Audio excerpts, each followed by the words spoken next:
Most people think new religions start because someone disagrees and breaks away. But Methodism didn't start that way. It actually began as an attempt to fix the Church of England. That's what makes the Methodist Church interesting. It wasn't meant to be a new denomination at all. It was supposed to bring people back to faith, discipline, and purpose. But instead, it turned into a global movement with millions of followers. Hello, I'm Joseph Davi. And I'm Jack Hill. And today, we're going to be talking about the Methodist Church and its denomination. Origins. The Methodist movement started in the early 1700s in England, during a time when religion was kind of stale. Churches existed, but many people felt disconnected. Religion had become more routine than meaningful. That's where John Wesley comes in. John Wesley was a priest in the Church of England, and so was his brother, Charles Wesley.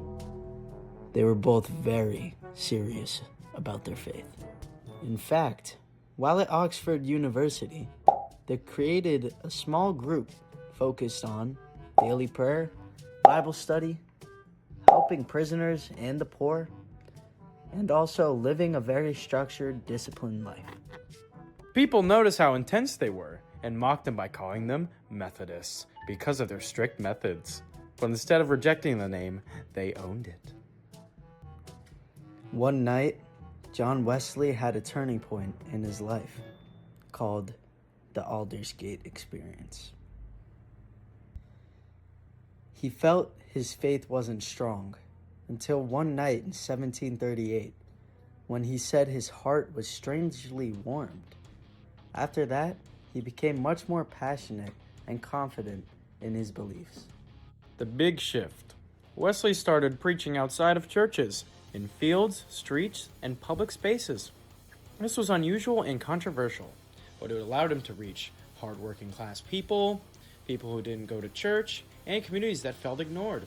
This is one of the biggest reasons Methodism spread so quickly. Development. As Methodism began to grow in England, it didn't stay there for too long. It quickly made its way to America, and once it arrived, it spread faster than almost anyone could have ever expected. But this growth wasn't random. It happened because the message of Methodism matched exactly what people were looking for at the time. In the 1700s, America was going through a religious movement known as the Great Awakening. During this time, many people were turning away from traditional churches. Religion had started to feel distant, controlled by educated elites, and disconnected from everyday life. People wanted something more personal, something emotional, something they could actually feel. And that's where Methodism fit perfectly. Instead of focusing on strict rules and formal structure, Methodism emphasized a personal connection with God. It taught that anyone, not just trained clergy, could have a meaningful relationship with God and their faith. And maybe, most importantly, it was simple. You didn't need a high level of education to understand it. You didn't need status, you just needed belief. In many ways, Methodism gave religious power back to ordinary people, and that's why it spread so quickly. But belief alone wasn't the only reason for its success. Methodism also changed how religion was delivered. Instead of waiting for people to come to church, Methodists brought the church to them. This was done through a group of traveling preachers known as circuit riders. These men rode on horsebacks across massive distances, often through rough and undeveloped land. They would stop in small towns and preach in open fields or homes, also forming religious communities from scratch.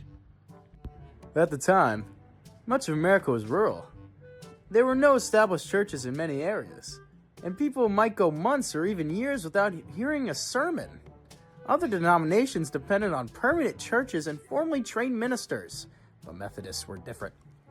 They were flexible, they were mobile, and they were willing to go wherever people were. Because of this, Methodism didn't just grow. It reached places other churches couldn't. And without circuit riders, it likely never would have become as widespread as it is today. At first, Methodism was never meant to become its own church. John Wesley himself wanted to remain part of the Church of England, but over time, that became impossible. Methodists were doing things differently. They preached outside of churches. They allowed people without formal training to lead. And they focused more on personal faith than traditional structure. Then came the American Revolution. After the colonies gained independence from Britain, the Church of England, being tied to the British government, no longer fit the new American identity. So Methodism officially separated and became its own denomination in the United States. This led to the creation of the Methodist Episcopal Church.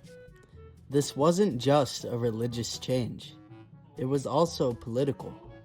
It reflected a growing desire for independence, both in government and in faith. As Methodism continued to grow, it began to face internal challenges. The biggest issue was slavery.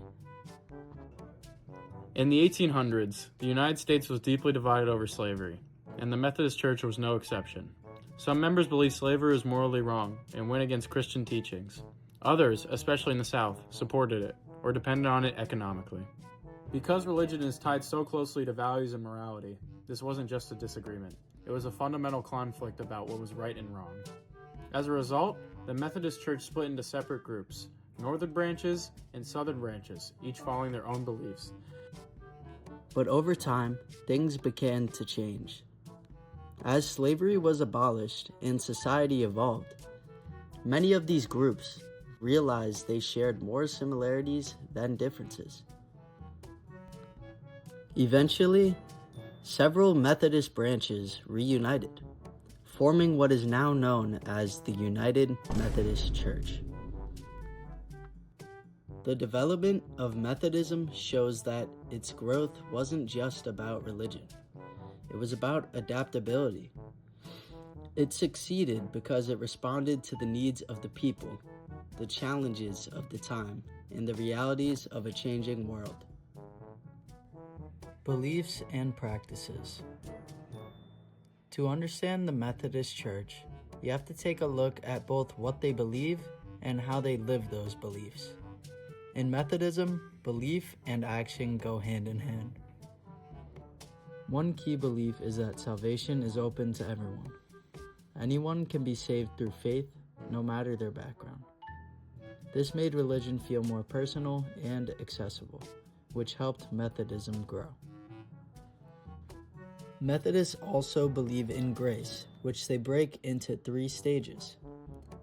Prevenient grace, which is God's grace, is already working in your life. Justifying grace, which is the moment you accept faith. And sanctifying grace, continuing to grow after that. They also believe in sanctification. Sanctification means your faith doesn't stop after you're saved.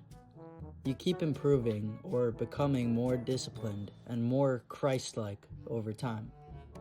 Faith is a process, not a one-time moment.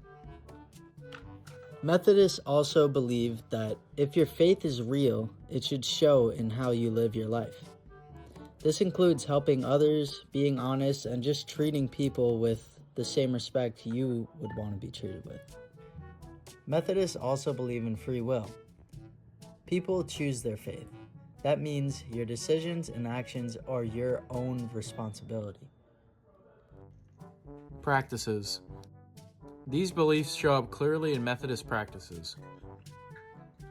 A typical service includes hymns, a sermon focused on real life, and prayer and Bible readings. Services are simple and easy to follow. The goal is to make faith practical and understandable. Methodists also meet in small groups. These groups help people stay accountable, support each other, and grow their faith. This shows that faith is not just individual, it's shared. Another big part of Methodism is helping others. This will be along the lines of charity work, helping poor, or food drives, and this comes from the belief that faith should lead to action. Contemporary issues. Today, the Methodist Church is still active around the world, but it's also facing some challenges. In some regions, like Africa and parts of Asia, Methodism is actually growing. Its message of community, accessibility, and personal faith still connects strongly with the people in those areas. But in the United States, the situation is different. Membership has been declining, and a lot comes from changing attitudes toward religion, especially among younger generations. At the same time, there are also disagreements within the church that have made things more complicated. One of the biggest issues today involves debates over topics like LGBTQ+ inclusion, same-sex marriage, and who can serve in church leadership. These aren't small disagreements. They're tied to deeply held beliefs about religion and morality. Because of this, not everyone in the church agrees on what the future should look like. Some congregations have even decided to leave the United Methodist Church altogether, which has created division within the denomination. At the same time, this situation shows something important. Even a church with hundreds of years of history is still changing. It's still being shaped every day by the current world, and it's been forced to adapt to new social and cultural realities. Conclusion. So when you look at Methodism as a whole, it started as something pretty small. It began as a reform movement within the Church of England focused on discipline, structure, and making faith more personal. And over time, it grew into something way bigger than anyone could have expected it to be. Probably way bigger than what John Wesley expected it to be.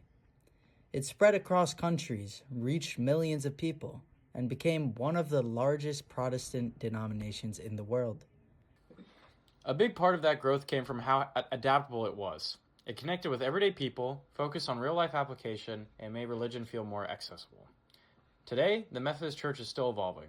It's facing modern challenges, dealing with internal disagreements, and trying to figure out how to stay relevant in a changing world. But at the same time, it's still built on the same core ideas it started with: personal faith, community, and living out your beliefs through action.